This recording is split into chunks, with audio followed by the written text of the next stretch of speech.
Hey, single ladies, I am here today live to talk about a popular but unpleasant topic, which is ghosting. Okay, so what do you do if there's a guy that you've been interested in or someone that you've been connecting with online and all of a sudden you thought things were going well, but then all of a sudden they're not? When he ghosts you, he's just like, whew, he's nowhere to be found, he's a ghost. So I understand that this is unpleasant and it's not something that any of us enjoy having. We don't enjoy having that happen to us. Happened to me when I was single, and so I want to give you a few tips that you can use in order to deal with this when it happens. So the first thing that you want to remember that's really, really critical when it comes to ghosting is that we train people how to treat us, right? Whether it is a man in our life, a relative, our next door neighbor, or a friend, we train people how to treat us. And if we handle ghosting in the wrong way, we could be training a particular man to treat us poorly. So the next thing that you want to remember is that dating and relationships, and I've said this often, are like tennis. So one person hits the ball and the other person hits it back. So let's imagine for just a moment that you had an agreement with a guy that you would have a date. It was clear, both of you understood what was going to happen. And then all of a sudden he ghosts you, right? You have together kind of been playing this tennis match with each other, and it was his responsibility and his turn to hit the tennis ball back to you when he called you, he confirmed that time, he picked you up, or in this day and age, he met you at a particular place, right? So it was his turn to hit the ball. So what you don't want to do is, if he didn't hit it to you and he ghosted you that way, is not to chase him down and to start hitting the ball to him on the other side of the court, the dating court, right? So as long as the communication was clear and you knew this is what was happening, you both agreed on it, right? And don't start doubting yourself and think, well, maybe he lost my number, maybe, maybe it wasn't clear, whatever. If you've both agreed, then don't do his job for him, because then what you're doing is you're training him how to treat you. So let me give you an example, and I've probably used this example before, but there was a woman that I was coaching, and she had met a guy online, and they agreed that they would meet or that they would have a date on a particular day. Let's say it was a Tuesday. And then all of a sudden and he agreed that he would find a place for them to meet up, right? So it was getting close to the time for them to meet up, and she still hadn't heard from him where they were supposed to meet. He said he was going to set the place, and he wasn't doing his job. So she asked me, should I reach out to him? And I said, no, because here's the thing.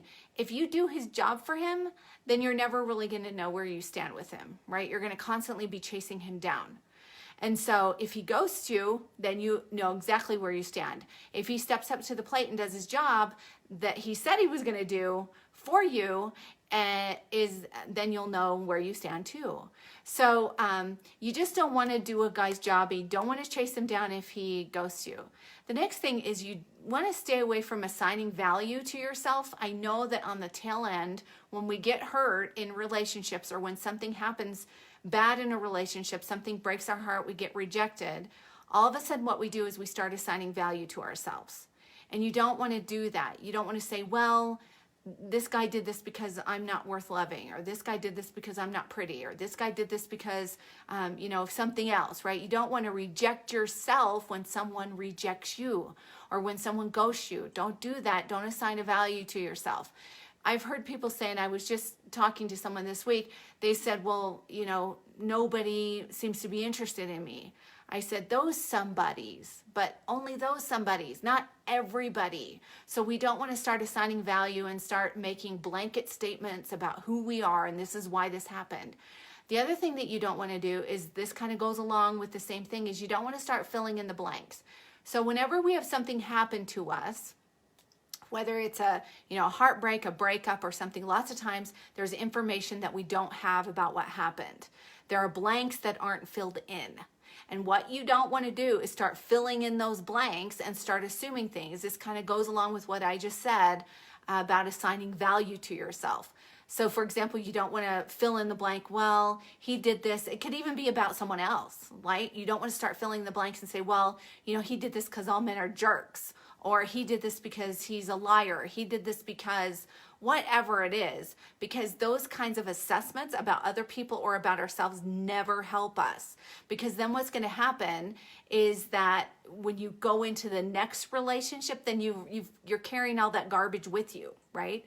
So you don't want to assign value to yourself. You don't want to assign value, or assume things about the other person, about the situation. Now, I'm not saying that you can't go, you know what?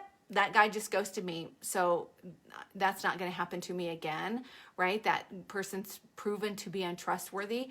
Sometimes what will happen online, especially, is that, you'll have a guy that's breadcrumbing you. He ghosts you first, then he gives you an excuse, and then he breadcrumbs you, right? So the great thing is that you're in charge of what happens to you, and you get to set the boundaries about who you let in. So I'm not saying that you don't make assessments that way, but I'm just saying don't make assessments or judgments about yourself and the situation and start making blanket statements about dating or men or yourself or whatever, because then you're going to be carrying that garbage with you, and that is not going to serve you when it comes to looking for a relationship.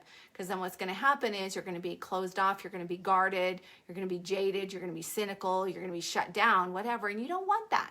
Because just because one guy or two guys or three guys ghost you or treat you poorly doesn't mean that they're all that way.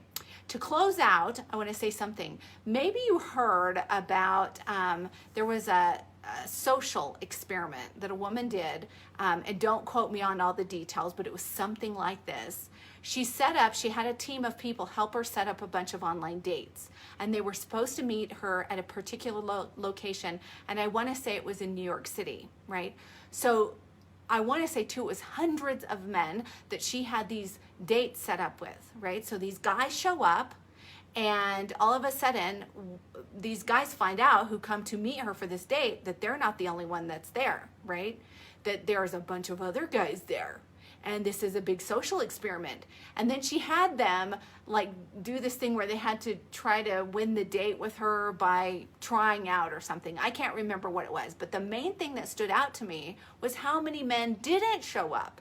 There were tons of men that did not show up for this online dating experiment. Now, I'm not abdicating or not saying that that's okay, what she did or whatever, but like I said, what stood out to me is that there were a bunch of guys that didn't even show up for the date.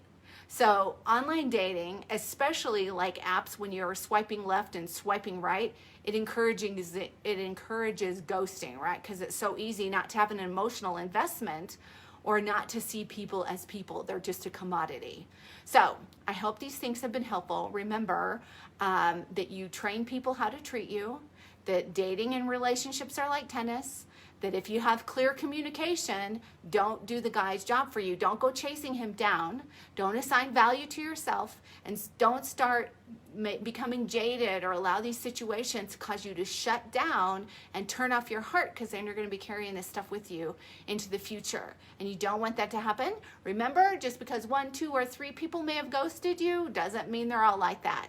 I think there's something like 26 million single available men in the United States between the ages of, I think, 30 and 60. So just because a few did it doesn't mean they're all like that. There are people who find awesome men every day. All right, remember this, and I hope you've been encouraged, and I'll see you on my next live. Bye-bye.